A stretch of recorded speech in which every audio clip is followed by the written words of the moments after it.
Bonjour à tous, aujourd'hui je vais vous présenter 3 microphones de studio Shure avec une approche simple, good, better, best.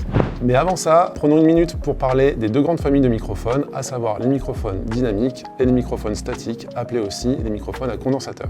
Un microphone dynamique, comme le SM7B, fonctionne un petit peu comme un haut-parleur à l'envers. Il est robuste, il capte les niveaux sonores élevés et globalement tout ce qui est proche de lui. Résultat, on a un son dense, idéal pour les voix parlées ou chantées, le rock ou les pièces qui ne sont pas forcément traitées acoustiquement.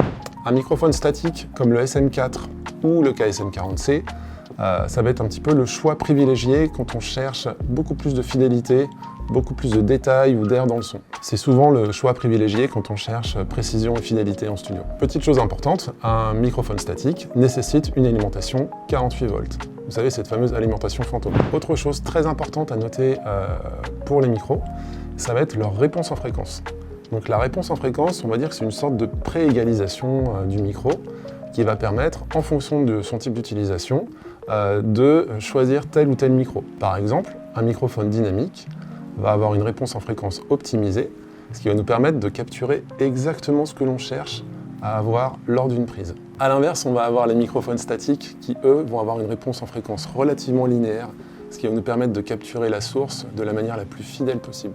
On va pouvoir, par analogie, comparer ça à la photo. Il faut imaginer qu'un microphone dynamique, ça va être un objectif qui cadre serré, et un microphone statique, ça va être un capteur haute fidélité qui permet de capter toute la lumière.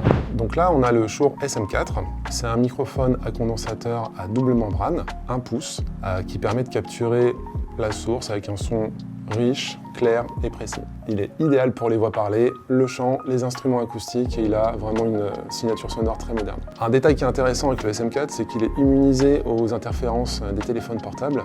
Donc quand on est en train de lire nos textes sur nos téléphones en pleine session studio, ça peut être vraiment intéressant d'avoir cette protection.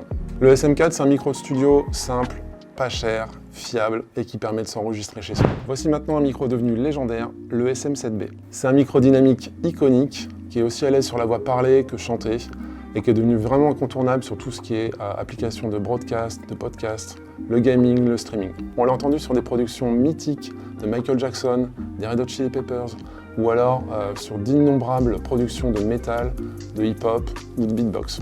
Il va adoucir les aigus agressifs, il va contrôler les sifflantes et il va apporter une chaleur dans la voix très agréable. Mais ça ne s'arrête pas à la voix. Il va être aussi à l'aise sur les amplis guitares, la basse ou les cuivres. Le SM7B, c'est l'assurance d'avoir une signature sonore incontournable, autant en home studio qu'en studio pro. Et on termine avec le KSM40C, c'est la quintessence du micro de studio, qui va permettre de capter énormément de détails et de précision. Il est extrêmement musical et il va être idéal pour capturer les voix lead, les ensembles, les instruments acoustiques ou amplifiés à partir du moment où on recherche une prise de son la plus fidèle possible. Et comme beaucoup de microphones directionnels, il est assez sensible à l'effet de proximité. Concrètement, plus on rapproche le micro de la source et plus on va obtenir des graves. Donc là, ça peut être très intéressant lors d'une captation sonore de varier sur la position du micro pour obtenir des signatures sonores différentes. Le KSM40C, c'est vraiment le micro idéal quand on recherche précision et fidélité et qu'on est déjà un utilisateur un petit peu confirmé et qu'on travaille en studio pro. Et on n'oublie pas une chose essentielle, le micro n'est qu'un maillon de la chaîne. La qualité finale dépend toujours de 3 éléments clés. Tout d'abord, la qualité audio de la source. Un bon micro ne corrigera jamais une mauvaise interprétation. Ensuite, les conditions d'enregistrement.